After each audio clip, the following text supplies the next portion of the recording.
Y yo quiero predicar la palabra de Dios como parte de lo que el Señor quiere hablarnos hoy y el próximo domingo en el inicio del año 2025. David fue un personaje en la historia bien interesante de recordar, interesante de estudiar, interesante de aprender de lo que el Señor tenía preparado para la vida de David y a través de la vida de David para todos nosotros. David fue el hijo menospreciado. La palabra menospreciado no es olvidado, no es marginado, no es desechado. La palabra menospreciado es precisamente eso. Es la composición de dos palabras en una: menospreciado. O sea, de los hijos de Isaí, David era el menospreciado. Era el único hijo en su casa que no había nacido de su esposa. Era un hijo que seguramente en el hogar, en la paz matrimonial, le causaba conflictos a Isaí. Así que era el último de sus hijos, a quien el Señor en lo privado, donde nadie le veía, vio cómo su corazón le adoraba con pasión. Vio cómo el corazón de David, mientras trabajaba para su padre en el campo pastoreando sus ovejas, adoraba a Dios. Mientras sus hermanos mayores estaban enlistados en el ejército de Israel. No era cualquier ejército. El ejército de Israel nunca ha sido cualquier ejército, ni hoy es cualquier ejército. El ejército de Israel ha sido siempre, en algunas ocasiones, el más poderoso de la tierra, y si no es el más poderoso de la tierra, está siempre dentro de los más poderosos de la tierra. Así que ser parte del ejército de Israel no es ni será poca cosa.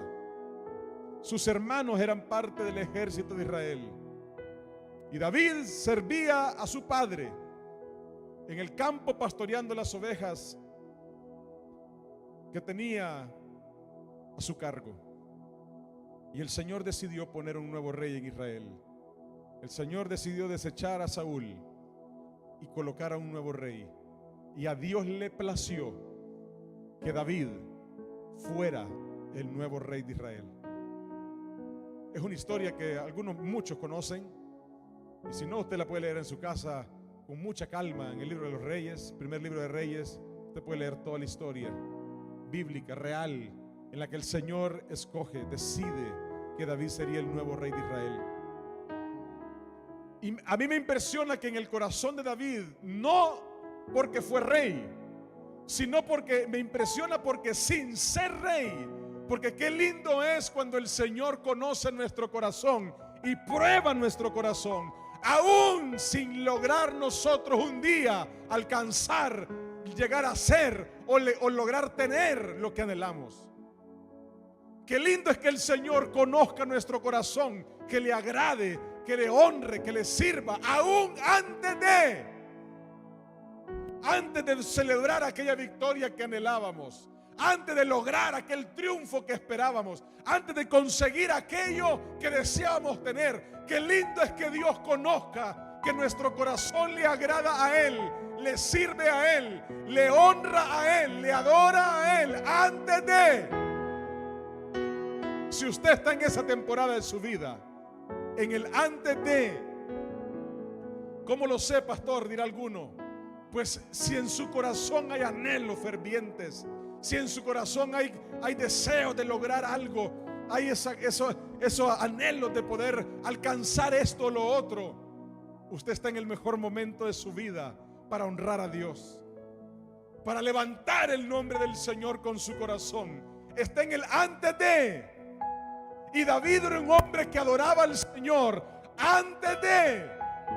Y cuando el Señor escoge a David para ser el rey de Israel, ya estaba probado que tenía el corazón correcto, suficiente para ser rey de Israel.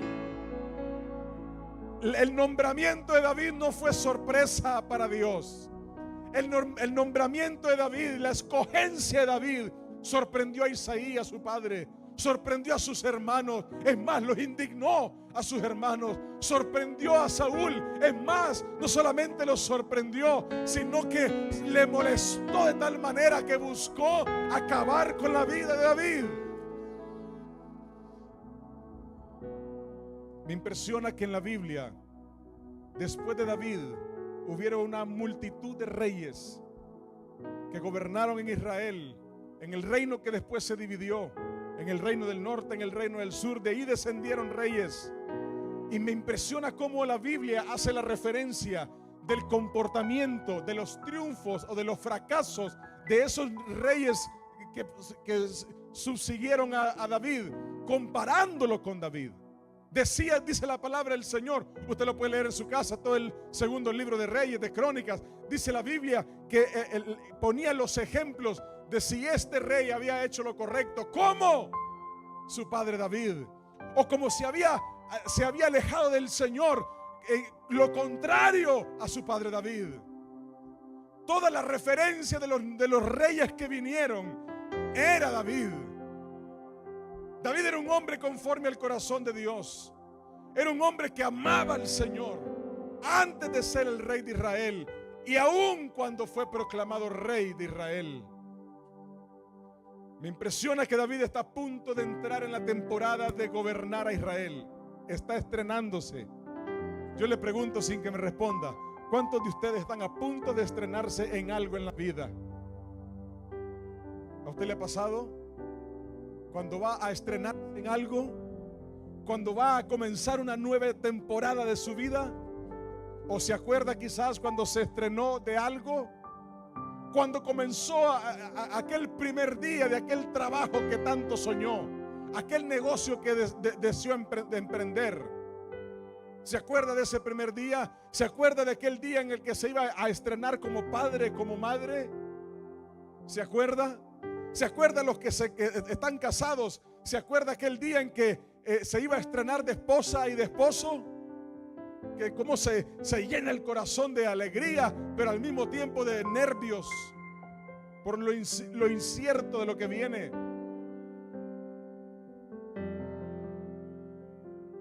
Así estaba David a punto de estrenarse como rey. Y el Señor lo nombra como rey. La gente lo aclamaba, le aplaudían y decían: ¡Ah, salve el rey! El nuevo rey de Israel. Y la gente se congregaba y se reunía y daba voces de júbilo delante del Señor por la vida de David, el nuevo rey. Y muchas cosas soñamos y anhelamos cuando nos estamos estrenando de algo. David se estaba estrenando como el rey de la nación más prominente que había en la tierra, donde se conocía la fama de que un poder sobrenatural habitaba. Y la Biblia dice que David, cuando toma el trono, no pensó en construir un castillo nuevo, no pensó en comprarse un carruaje nuevo, no pensó en construir o en conseguir más piezas de oro para su fortuna. No pensó en ver cuántos empleados más contrataba para el palacio. Me impresiona que en la historia bíblica encontramos a un David, ahora transformado y vuelto rey de Israel. Lo encontramos pensando en una cosa que le quitaba el sueño. Hay una cosa que no dejaba tranquilo a David en su estreno como rey. Y era que el corazón de David tenía la necesidad urgente de hacer una encomienda que él lo tenía en su lista de pendientes urgentes. Hacía falta en Israel, en su palacio, en su nuevo reinado, algo que era imprescindible para su vida: la presencia de Dios en su casa. David sabía que le rodeaba un palacio gigante. David sabía que tenía multitud de gente a su servicio. David sabía que ahora era él el dueño de la fortuna real de Israel. David sabía que ahora él daba una palabra y en el reino se cumplía. David sabía que tenía gente que le pertenecían a él como esclavos. Ni siquiera tenía que pagar salarios. Pero hacía falta algo que él sabía que tenía que recuperarlo. Era la presencia de Dios en Israel. La Biblia lo relata, que usted lo puede leer en su casa tranquilamente en los capítulos anteriores y en el primer libro de Reyes. Pero la Biblia relata cómo había una caja llamada el Arca del Pacto. El Señor se la ordenó a Moisés. Le dijo a Moisés: construye el arca. Construye el arca, Moisés. El arca contenía las tablas de la ley, los mandamientos. Y el Señor le dijo a Moisés: donde esté el arca, ahí va a estar mi presencia. A ver si cambiamos. Muy romántico estamos, Janet, por favor. Gracias. Un poquito más emocionante. Y dice la Biblia que el Señor prometió su presencia donde estuviera el arca. Donde estuviera el arca estaba su presencia. ¿Está conmigo? Y la palabra del Señor dice que los filisteos tomaron Israel, secuestraron a Israel. Y dice la Biblia que asaltaron Israel. Y una de las cosas que asaltaron en Israel los filisteos fue el arca del pacto. Y el arca del pacto le huían tenerla en sus manos, porque sabían que era la presencia de Dios en medio de ellos. Y dice la palabra del Señor que los filisteos fueron a dejar tirada el arca en la casa de un sacerdote, de un levita, de un hombre que adoraba al Señor llamado Abinadab. La Biblia dice que por 20 años el arca estuvo en esa casa. Pero curiosamente la Biblia relata cómo los hijos de Abinadab, también descendientes de ese linaje sacerdotal que estaban destinados a servir al Señor, no honraban a Dios como debían hacerlo. Y la Biblia menciona un texto que a mí me impacta. Y es una cosa que yo estoy seguro que aunque 2024 está terminando, estamos en un buen momento para poder aprovechar la oportunidad, para poder nosotros decirle al Señor: 2025 yo quiero algo diferente para mi vida. 2025 no puede ser igual. Usted y yo no podemos comenzar el año 2025 de la misma manera que lo hemos vivido el día de hoy. Algo más tiene el Señor para nuestra vida. Algo más tiene el Señor para su vida. Hay algo más de parte del Señor para su casa. Dice la palabra de Dios en el segundo libro de Samuel, capítulo 6, versículo 1. Dice la palabra de Dios: entonces David, teniendo aquella espina pendiente que le molestaba, aquello que no podía dejar de sacar de su cabeza, entonces David, en el segundo libro de Samuel, capítulo 6, versículo 1, David volvió a reunir a las tropas más selectas de Israel, al ejército élite de Israel. Era un total de 30,000 hombres. 30,000 hombres de su ejército. Eran los Navy Seals de Israel. Eran el grupo élite del ejército israelita. Y David le dice a los 30,000: prepárense porque vamos a la misión más importante que tendremos en mi reinado. Dice la Biblia que llevó a las tropas a Baalá de Judá para traer de regreso el arca de Dios, que lleva el nombre del Señor de los ejércitos celestiales, quien está entronizado entre los querubines. Así que pusieron el arca de Dios en una carreta nueva y la retiraron de la casa de Abinadab, que estaba en una colina. Usa y Ahio, hijos de Abinadab, guiaban la carreta que cargaba el arca de Dios. Ahio caminaba delante del arca. David y todo el pueblo de Israel celebraban ante el Señor. Era en el arca del pacto. La presencia de Dios venía de nuevo a Israel. De nuevo volvía la presencia de Dios a casa. Dice que David y todo el pueblo de Israel celebraban ante el Señor, entonando canciones y tocando todo tipo de instrumentos musicales. Tocaban liras, tocaban arpas, tocaban panderetas, tocaban castañuelas y címbalos. Venían haciendo fiesta, venían celebrando que la presencia del Señor volvía a su casa.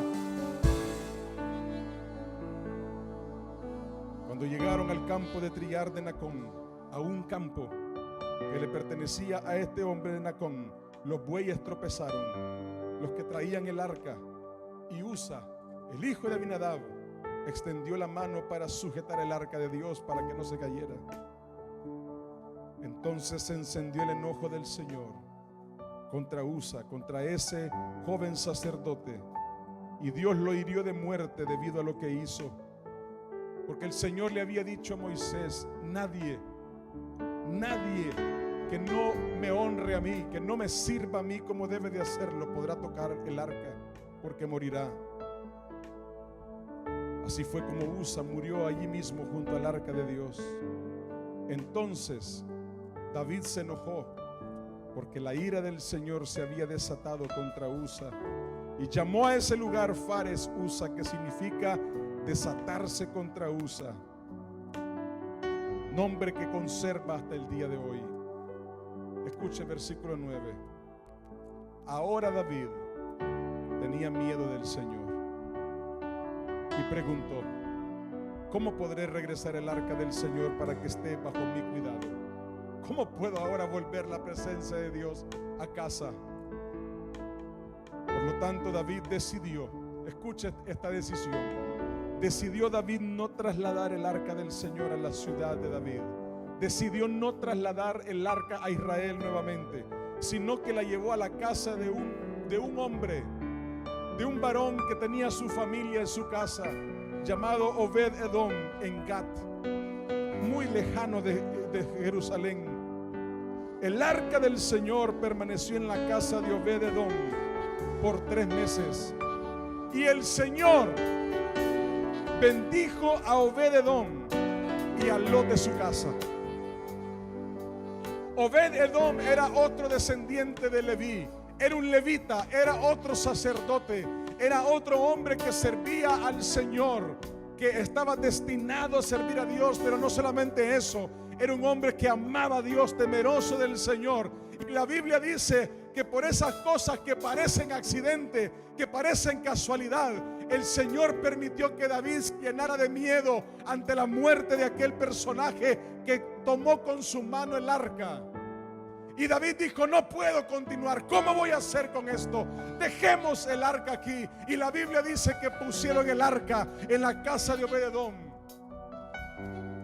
Y la palabra del Señor dice que 3 meses le bastó a Obed-Edom para que toda la bendición del Señor inundara su casa, inundara su familia, inundara todo su hogar. La Biblia lo relata en el libro de Crónicas, que Obed-Edom se llenó de hijos, se llenó de nietos. El Señor bendijo su casa, lo bendijo de una manera tremenda por 3 meses que el Señor permitió que su presencia habitara en la casa de Obed-Edom. ¿Y qué pasa? Pasa que a los oídos de David, llegó el anuncio y le dijeron: su majestad, tenemos que informarle que en la casa en donde dejamos el arca, en la casa de Obed-Edom, están pasando cosas extraordinarias. En la casa de Obed-Edom hay algo que está sucediendo sobrenatural.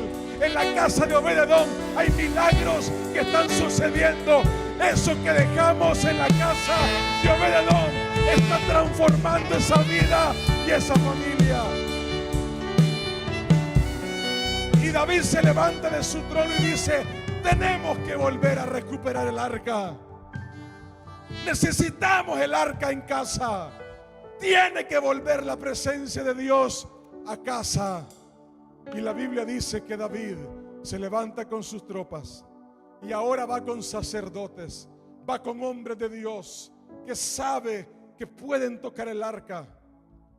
Y 3 meses estuvo el arca del pacto en la casa de Obed-Edom para que la presencia de Dios bendijera a esta familia. bendijera este hogar.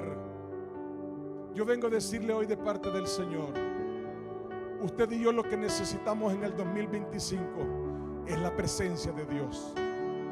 Eso es lo que usted y yo necesitamos. Necesitamos el arca de la presencia de Dios en mi casa. Y usted y yo podemos decir hoy, como quizás David lo dijo, yo necesito el arca de mi casa. A mi casa tengo que traerla. A mi casa tengo que traer la presencia del Señor. Amada iglesia, la presencia de Dios la provocamos con nuestra vida. Hoy ya no es una caja, hoy es un corazón que se rinde delante del Señor, que clama delante del Señor, que vive para Dios, que se rinde y le dice: Señor, entrónate en mi corazón, entrónate en mi casa. A mi casa yo necesito tu presencia. Yo le puedo decir un montón de cosas que le pueden venir en el 2025, pero si la presencia del Señor no está en su casa, no está en mi casa, todo serán vanas palabrerías, todo serán vanas declaraciones. Necesitamos la presencia de Dios. ¿Sabe por qué? Porque es la presencia de Dios la que prospera, es la presencia de Dios la que sana, es la presencia de Dios la que restaura un hogar, es la presencia de Dios la que restaura al caído, es la presencia de Dios la que salva un matrimonio, es la presencia de Dios que da paz al que está angustiado, es la presencia de Dios la que trae gozo en lugar de tristeza, es la presencia de Dios que saca al alcohólico, al drogadicto del vicio y lo hace libre, es la presencia de Dios que arranca a una pareja de fornicación, es la presencia de Dios. Necesitamos la presencia de Dios en casa. Alguno puede decir: pastor, pero yo rento un cuarto, comparto el baño de la casa, comparto la cocina, no es mi casa. Yo vengo a decirle hoy, su casa no es el lugar necesariamente. Su casa es su vida, su casa es su familia, su casa es su corazón. Ese es su vida entera. Que le diga el Señor: venga a mi casa. Que usted tome los ejércitos que usted tenga, que usted tome todas las tropas que tenga y vaya por la presencia del Señor y tráigala a su casa. Que usted pueda decir: yo voy por la presencia de Dios a mi casa. Yo voy a esforzar todo lo que tenga que esforzar. Voy a sacrificar todo lo que tenga que sacrificar. Voy a pagar el precio que tenga que pagar. Porque hay algo que tiene que anhelar su corazón más que cualquier otra cosa en este nuevo año. Es la presencia de Dios en casa.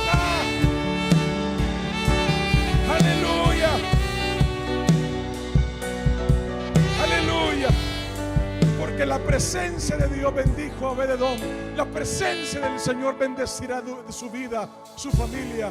Cuando en su casa ya no se escuche más música secular, cuando en su casa ahora se lea la Biblia, cuando en su casa ahora se adore al Señor, cuando en su casa ahora se ayune, cuando en su casa ahora se dedica tiempo para Dios de calidad, se pone a Dios en primer lugar, cuando ahora en su casa las cosas adoran al Señor, usted y yo podemos decir: he traído la presencia de Dios a mi casa. Aleluya.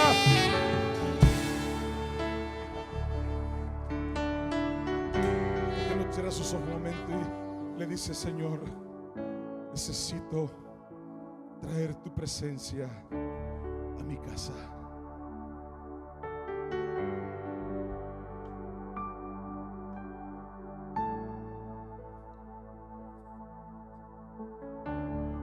Porque es la presencia del Señor la que perdona. Es la presencia del Señor la que quita todo trauma. Es la presencia del Señor la que liberta de toda cadena. Es la presencia del Señor la que pone nuestras prioridades en orden. Es la presencia del Señor que nos define y nos quita toda culpa del pasado. Es la presencia del Señor la que nos dice: no ames las cosas más que a mí, no ames la bendición más que a mí, que soy quien te bendice. Es la presencia del Señor suficiente para transformar toda nuestra vida y nuestro alrededor.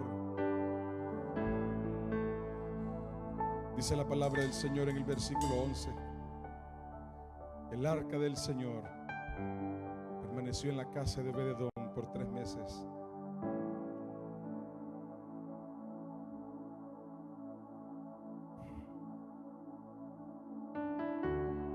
Estoy seguro que Obed-edom y su casa adoraron el arca cada segundo de sus días, porque sabían que en cualquier momento el rey que había dejado el arca podía volver a traerla.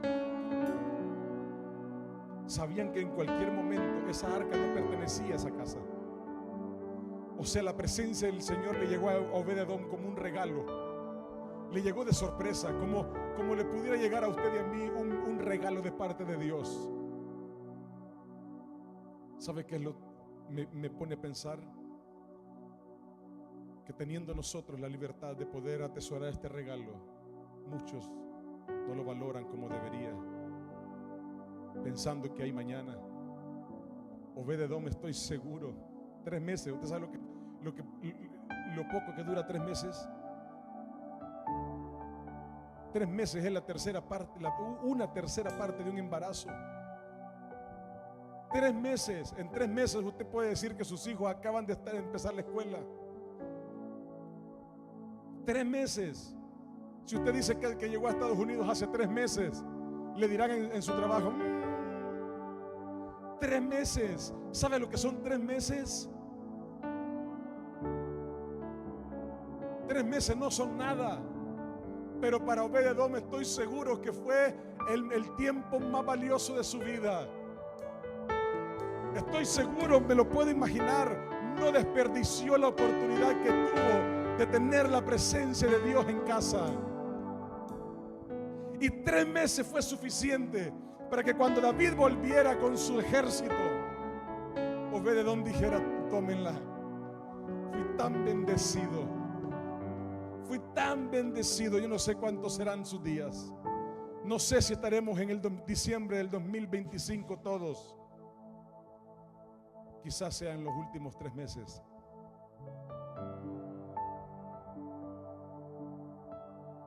¿Usted va a desperdiciar la oportunidad que hoy tiene de decirle, Señor, voy por tu presencia a mi casa? Voy por tu presencia a mi casa. Hoy es la noche que usted le puede decir, Señor, hoy vengo por tu presencia a mi casa. No me voy sin tu presencia a mi casa. No me voy sin tu presencia a mi corazón. No termino 2024 sin tu presencia en mi vida. No estoy dispuesto a comenzar 2025 sin tu presencia en mi casa.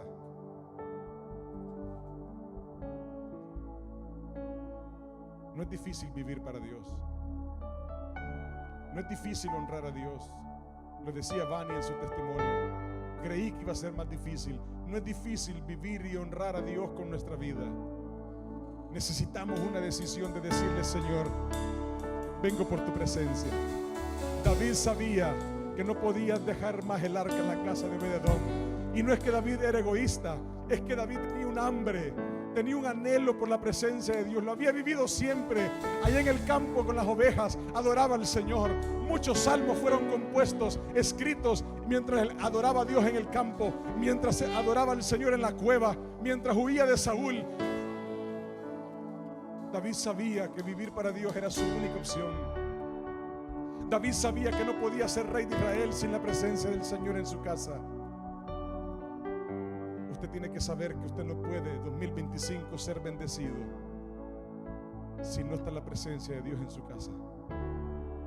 Si la presencia de Dios no está en su casa, yo le puedo asegurar que usted luchará otro año más. Usted se esforzará otro año más. Quizás usted llorará otro año más sin ver la gloria del Señor en su vida. Esos 3 meses en la casa de Obed-edom transformaron su historia. ¿Por qué no le decimos al Señor en esta noche, quiero tu presencia en mi casa? Quiero darte el primer lugar en mi vida. Quiero darte el primer lugar en mi familia. Yo le puedo hoy hacer una declaración y decirle, el Señor tiene esto para usted en el 2025. El Señor tiene esto otro para usted en el 2025. Pero el Señor Le dijo Moisés al Señor: yo necesito de ti tu presencia. Tú me has dado maná, tú me das cobertura, tú me das la nube, tú me das la columna de fuego, pero yo necesito tu presencia. David tenía el palacio, tenía el reinado, tenía el poder, tenía las cosas, los lujos, los bienes materiales, los ejércitos, los sirvientes. Y David le dijo al Señor: yo necesito tu presencia. Necesito tu presencia en mi casa. Y por eso tomó su ejército élite, tomó sus sacerdotes y les dijo: vamos por el arca. ¿Cuál es el precio que usted va a pagar? ¿Qué es lo que usted va a rendir? ¿Qué es lo que usted va a ceder? ¿Qué es lo que usted le va a decir? Señor, mire, Señor, yo sé que tengo esto, he logrado esto otro, pero nada de eso me importa. Voy por tu presencia a mi casa. Voy por tu presencia a mi casa. Hoy he venido por tu presencia a mi casa. Hoy vengo por tu presencia a mi casa. Hoy vengo por tu presencia a mi vida. Hoy vengo por tu presencia a mi familia. ¿Cuántos quieren ver algo de parte del Señor? Algo más en su vida que hoy le puede decir: ven a mi casa. Póngase de pie, por favor.